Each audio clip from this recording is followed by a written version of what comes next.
All right. Turn this down a little bit so you're not just hearing the air conditioning. So, Site 27 mission wrap up. Campaign diary? Is that the language I was using? All right. So this mission, it was the setup, the format was an auction house ball. The party is tasked with going to an auction held by Marshall, Carter, and Dark to secure particular items.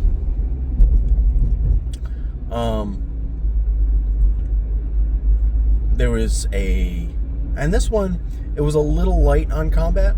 There was a big combat at the end, and one of the players had a duel kind of in the middle of it, a little 1v1. But that's kind of the point. This was more like a much more RP narrative focused mission, not session, because it was a few sessions.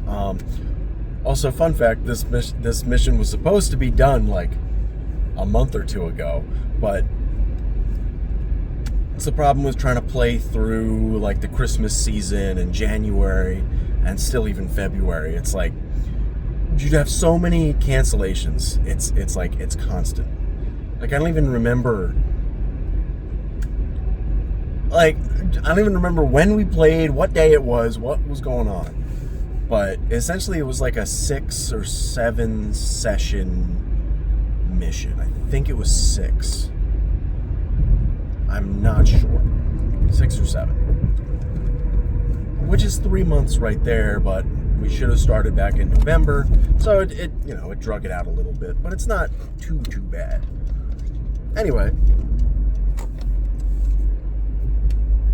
so there was a lot of like kind of narrative stuff in this mission.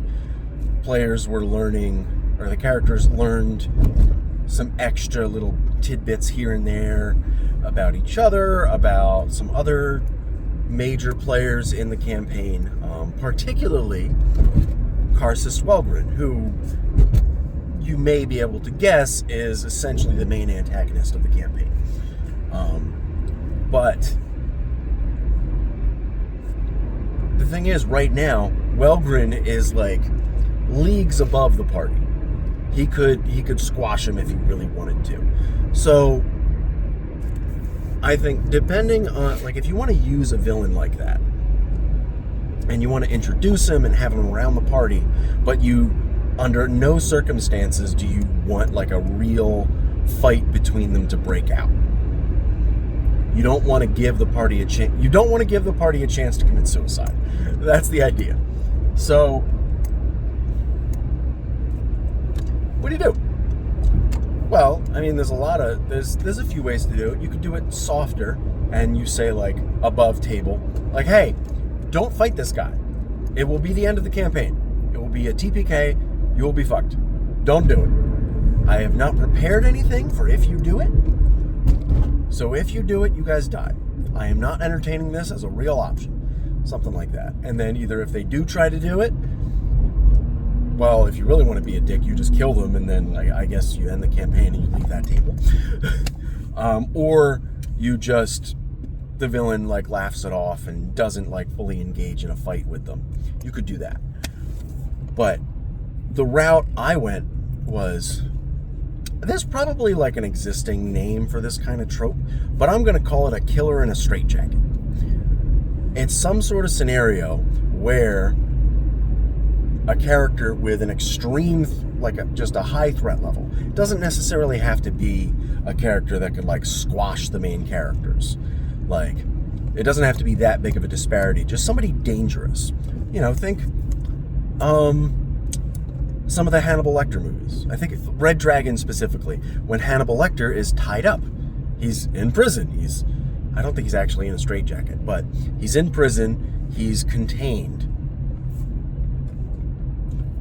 And the characters are going back the main character is going back and forth and talking to him in prison. And you have this really tense, super flavorful interactions between someone like Hannibal Lecter and the main character who I don't remember his name, of Red Dragon, talking back and forth. But there's this threat on the other side of this glass. How dangerous he actually is. But there's no way for him to act on that and turn that danger into actual active threat. It's a passive undercurrent that colors all the interactions, which I think is the point.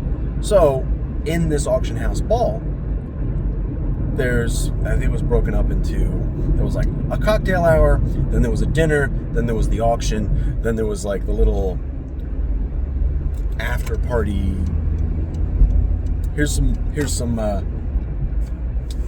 after dinner cocktails and desserts and stuff. And the cocktail hour, the party mostly went around and schmoozed and talked to almost every NPC. I had a few NPCs that they didn't interact with, and that's fine. That's kind of the point. I had more than enough NPCs written up and ready to go.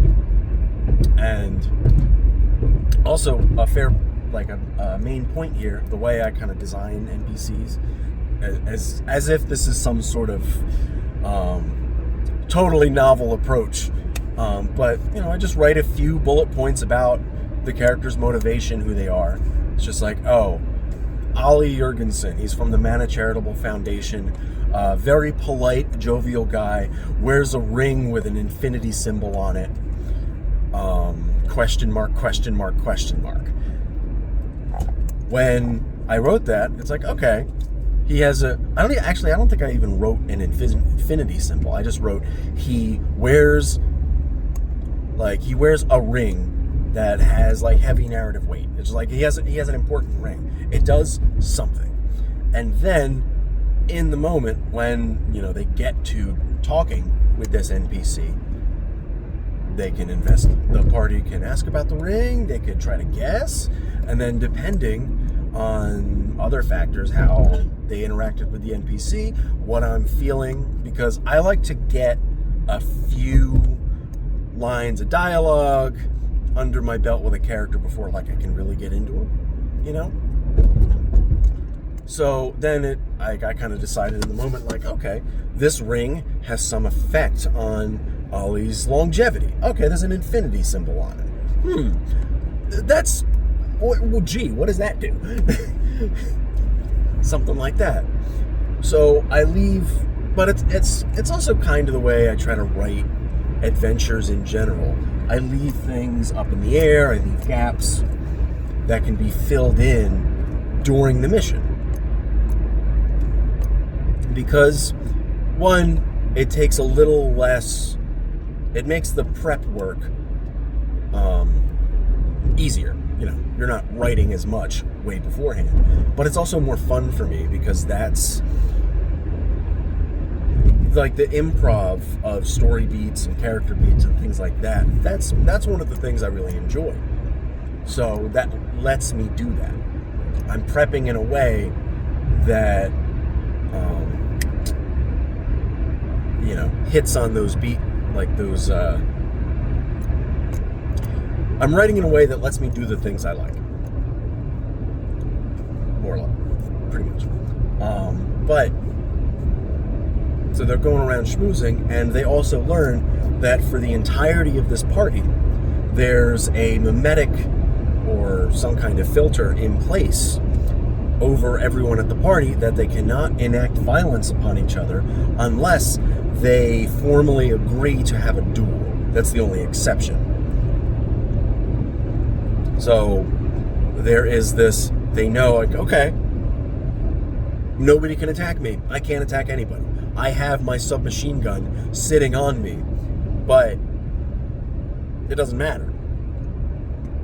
I can't use it, and nobody will see it as a direct threat. So that kind of frees up, some mental space, trying not to offend somebody in a really specific way to start a fight. But that also lets me have Karsus Wellgren, the killer in a straitjacket, out here without he can't actually do anything. He can make threats if he wants to, but he can't act on these threats in the here and now. And as one of my players put it, here's Steve, the guy that puts me in fight or flight every time he talks. Because Karsus Dwellgren took this opportunity. He's very polite. He's personable. At least this is kind of how he mostly sees himself. He's being polite. He's personable. He knows how to talk and charm and interact with in this high society way. But that's not what he wants. He wouldn't want to be in this situation all the time. But he likes a lot of the people that are here. So it's easy for him to slip into that mode and have conversations with people and hold a glass of wine and sip it and talk about the notes in the wine while subtly flashing 3 dozen canines that are in his smile. That's a lot. Well, that's too many canines. That's that would go all the way back here. That's the point, actually. Anyway. But he can interact with the party without any real danger, which was very fun.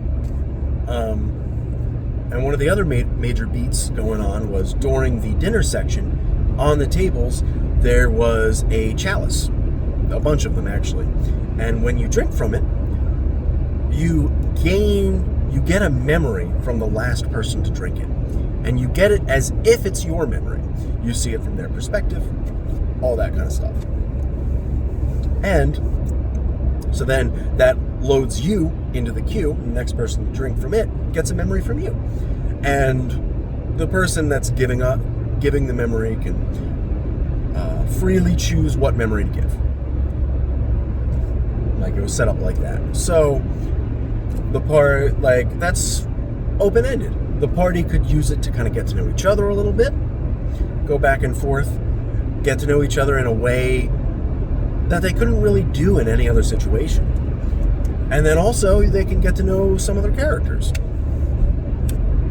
Pointedly, I tried to make it so that everybody got at least one memory from Wellgren, which I think they did.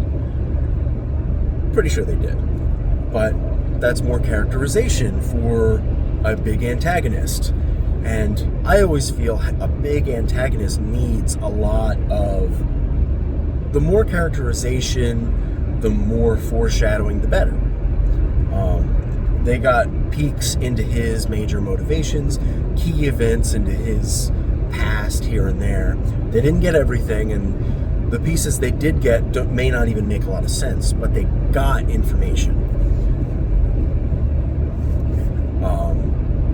And then there was this other antagonistic figure in this mission that goes by an acronym named RED, which they don't know what it means. Has this sort of rage-inducing effect on people he interacts with, and fights with this red and black smoke that pours off of his body. Really weird. Habel had a duel with him and killed him. And then at the end of the mission, during that dessert section, a bunch of Pauldron units that the previous version of the party has fought before, during the Containment Breach mission, fought these guys before, and then after they killed them, a bunch of them started to get up and started to billow this red and black smoke, which was set up 2 sessions ago. It's okay, it's hard to even call that foreshadowing. It's for spotlighting, but okay, there's an obvious tie in there. We don't know exactly what it means, but something's going on. So, what does that mean? Basically,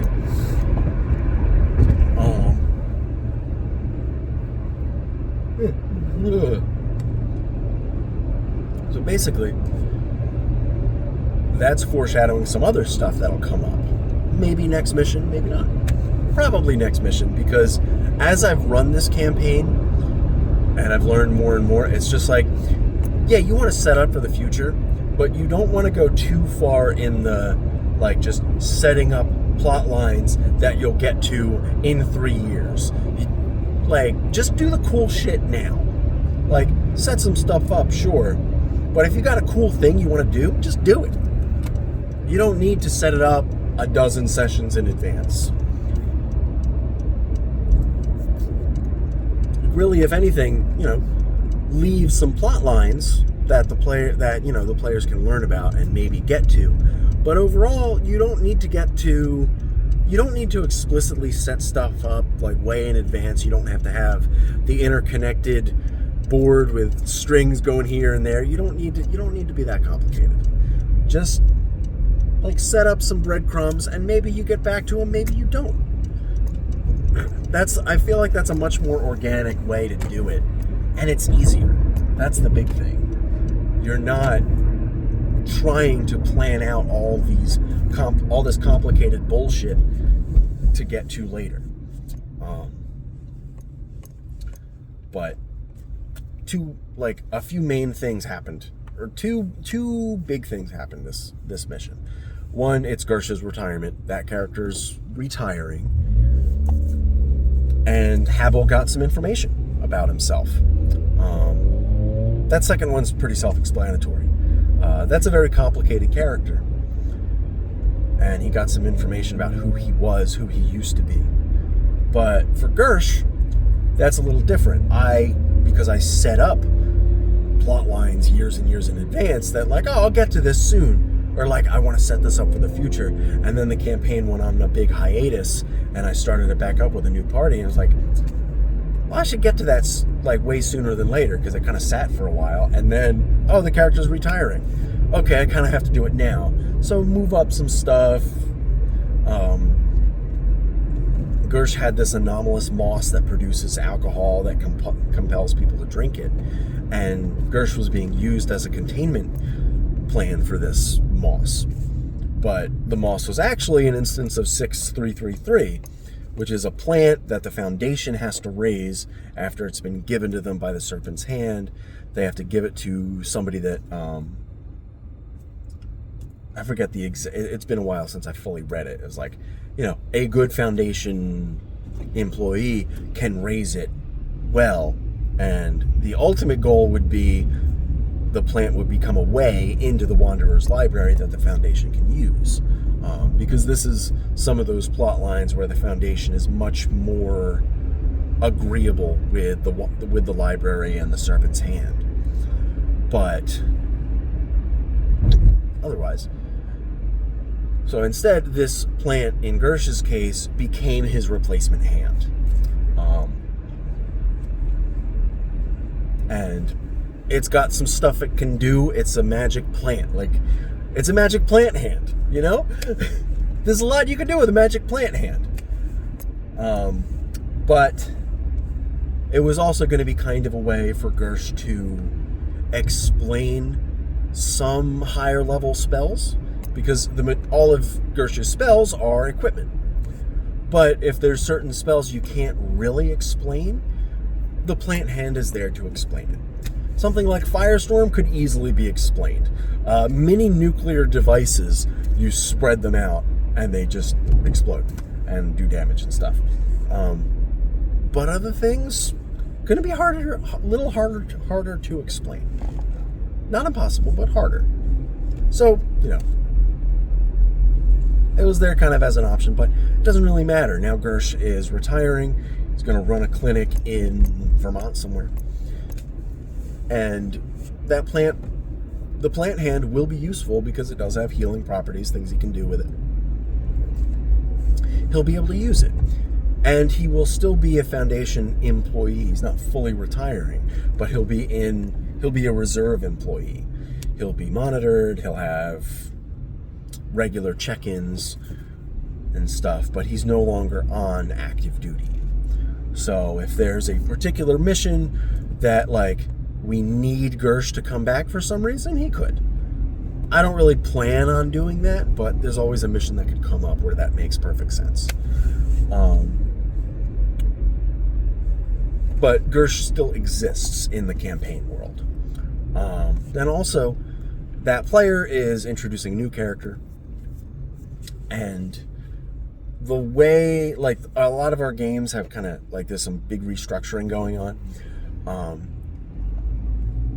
So, on Saturdays, we we're still going to be running. We should be switching back to 40K now, but we're not sure if we're doing that because we're switching to a completely different system. We're going to be spending at least a whole session rebuilding our characters in this new system.